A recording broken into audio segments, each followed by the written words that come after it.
पश्चिम बंगाल की सियासत में एक बार फिर से बीजेपी और टीएमसी आमने सामने हैं। पश्चिम बंगाल में ममता सरकार के खिलाफ बीजेपी ने विरोध मार्च निकाला, जिसमें कई शहरों में जोरदार हंगामा हुआ। कोलकाता, हावड़ा, मिदनापुर, नंदीग्राम, बोलपुर समेत राज्य के कई जिलों में बीजेपी का मार्च इस वक्त भी जारी है। ज्यादातर शहरों में बीजेपी नेताओं को हिरासत में लिया गया है, तो हावड़ा में बीजेपी कार्यकर्ताओं पर लाठीचार्ज, वाटर कैनन और आंसू गैस के गोले दागे गए। शहर शहर बीजेपी का संग्राम जारी है, जिसकी तस्वीरें आप देख रहे हैं।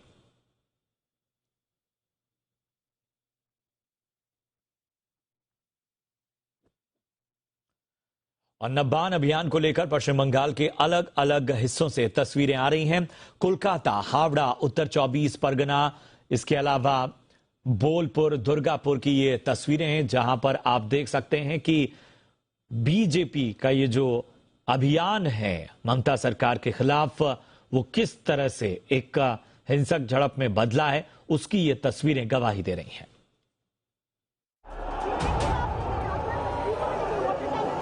पश्चिम बंगाल में ममता सरकार के खिलाफ बीजेपी का नबान चलो अभियान चल रहा है। बंगाल में सचिवालय को नबान्न भी कहा जाता है, इसीलिए बीजेपी ने अपने विरोध प्रदर्शन को नबान्न चलो अभियान नाम दिया है।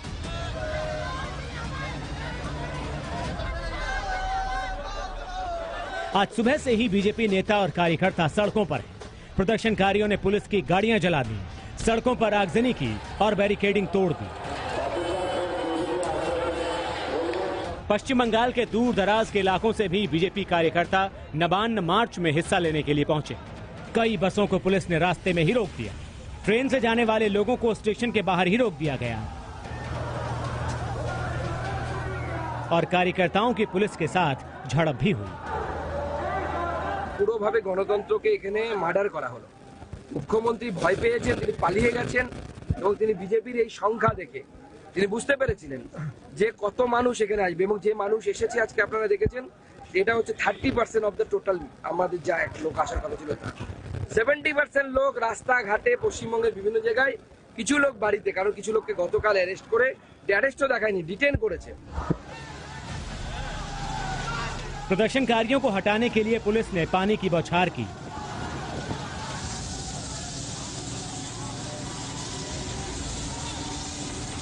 आंसू गैस के गोले दागे।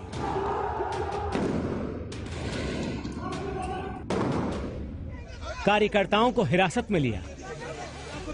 बीजेपी नेता शुवेंदु अधिकारी को पुलिस ने गिरफ्तार किया और कई जगह ये मार्च हिंसक प्रदर्शन में बदल गया। बीजेपी और टीएमसी के कार्यकर्ता आपस में भिड़ गए।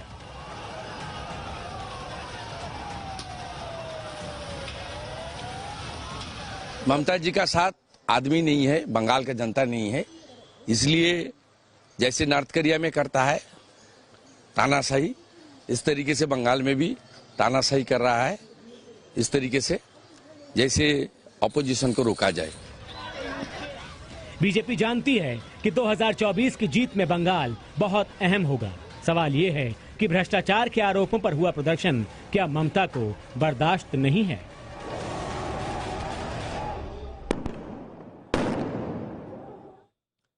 और इस खबर पर ज्यादा जानकारी के साथ कोलकाता से हमारी सहयोगी पूजा मेहता जुड़ चुकी हैं। पूजा, जरा बताएं ताजा हालात कैसे हैं? और जाहिर सी बात है कि ये जो टकराव की हमने तस्वीरें देखी, इसकी उम्मीद कम से कम नहीं थी। जब भी कोई अभियान होता है, किसी तरह का विरोध होता है, तो इस तरह की हिंसात्मक तस्वीरों की उम्मीद कम से कम बहुत कम रहती है इसकी संभावना, लेकिन बड़ी हैरान करती हैं तस्वीरें।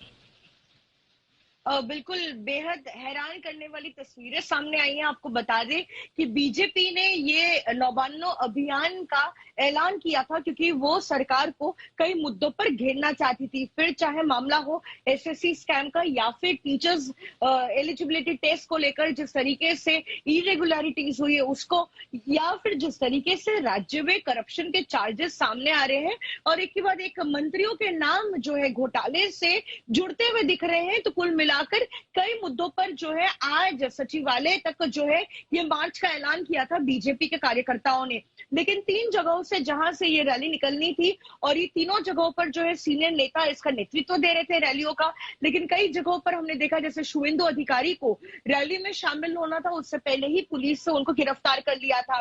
साथ ही अलग अलग जगहों पर हमने देखा किस तरीके से ये जो विरोध प्रदर्शन हो रहा था वो अचानक से हिंसक हो जाता है। पुलिस और बीजेपी के कार्यकर्ता आमने सामने थे जहां एक तरफ बीजेपी के कार्यकर्ताओं ने कुछ जगहों पर पुलिस पर पथराव किया, वहीं हमने देखा जवाबी कार्रवाई में पुलिस ने उन पर टीयर गैस शेल्स फायर किए, साथ ही वाटर कैनन्स का भी इस्तेमाल किया। और कई जगहों पर हमने देखा कि पुलिस ने इन बीजेपी कार्यकर्ताओं को पीछे खदेड़ दिया जब उन्होंने ये जो बैरिकेड जो लगाए गए थे उन सड़कों पर जो सचिवालय की ओर जाती है उन बैरिकेड को ब्रीच करने की कोशिश की, तब जो है उन्हें पीछे खदेड़ दिया गया।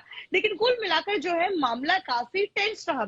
लेकिन एक के बाद एक जिस तरीके से तस्वीरें सामने आई सेंट्रल कोलकाता में हमने देखा कि इसी जो प्रोटेस्ट में जो लोग शामिल हुए थे उसमें से कुछ लोगों ने एक पुलिस की गाड़ी को आग के हवाले कर दिया। वहीं दूसरी ओर हमने देखा कि एक असिस्टेंट कमिश्नर रैंक के ऑफिसर को भी जो है बुरी तरीके से पीटा गया। वहीं बीजेपी का आरोप है कि उनके भी कार्यकर्ताओं पर पुलिस ने लाठीचार्ज किया और उन्हें गंभीर रूप से चोटें भी आई है। तो कुल मिलाकर ये मामला जो है वो आरोप और प्रत्यारोप के सिलसिले में जो है बदल चुका है।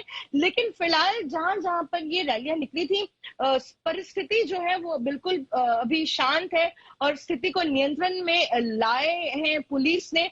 और साथ ही आपको बता दें कि जिन नेताओं की गिरफ्तारी हुई थी उन्हें फिलहाल बेल पर जो है भी रिलीज किया जा रहा है। बिल्कुल बिल्कुल, बहुत बहुत शुक्रिया करेंगे आपका इस अहम जानकारी के लिए पूजा, और वाकई उम्मीद यही करते हैं कि आगे जो है वो स्थितियां ऐसी ही सामान्य अब बनी रहें। बहुत बहुत धन्यवाद आपका इस अहम जानकारी के लिए। बढ़ते हैं आगे।